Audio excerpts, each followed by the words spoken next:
તમારે ભરેલા રીંગણાનું શાક છે, બધો મસાલો તમે તૈયાર કરી નાખ્યો તો રીંગણા મહાદેવનું સ્વાગત છે આજના એક આપણા નવા બ્લોગમાં. અને જો આપણે શોર્ટ બ્લોગ ચાલુ કરી દીધો છે અને અહીંયા જો ભાઈ બચા થઈ ગયા છે મોટા મોટા, પાણી બાણીની સુવિધા સાથે બધું છે અમારે તો. અહીંયા છે બચા.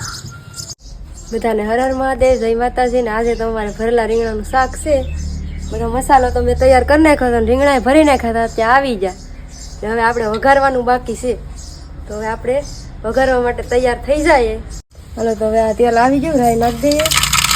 હવે આ વઘાણી છે, વઘાણી નાખી દઈએ. ને હવે છે જીરું ને બાજરા.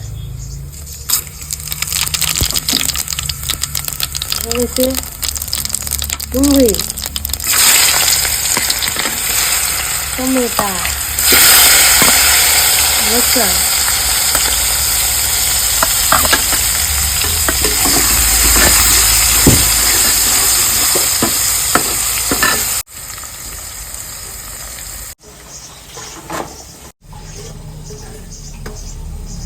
હાલો હવે રીંગણા મૂકી દઈએ.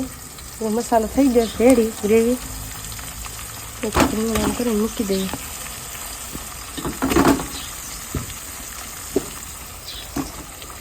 ત્યારે બટેટા પણ નાખી દઈએ.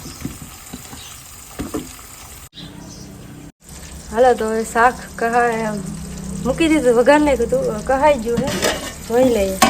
પાણી નાખવાનું છે, થોડોક આ બધો મસાલો નાખી ચેક કરી લઈએ. હવે આગળ થોડીક વારમાં આપણા ભરેલા રીંગણા તૈયાર થઈ જશે ને 12 વાગી જા એટલે આયા રીંગણા સુલે ગેસ પે પાકીએ ને આપણે આડી રોટલા બનાવવા પાછા બેઠી જાવ, એટલે બે હારે કામ થઈ જાય. હાલો તો હવે જો આપણે શાકને સેડવવા મૂકી દીધું છે ને હવે આપણે રોટલામાં આવી જશે. શાક પાકે ને રોટલા બનાવવા તૈયાર થઈ ગઈ ને હવે જો લોટ સારી નાખ્યો, આપણે શાક પાકી જાય, રોટલા થઈ જાય, બે હારે કામ થઈ જશે.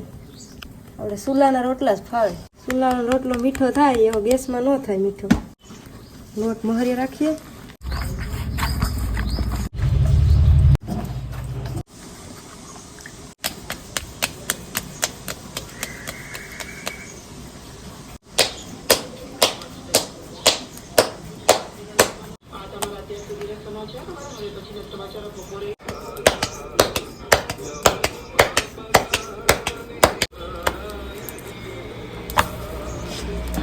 હાલો હવે આપણો રોટલો તૈયાર થઈ ગયો છે.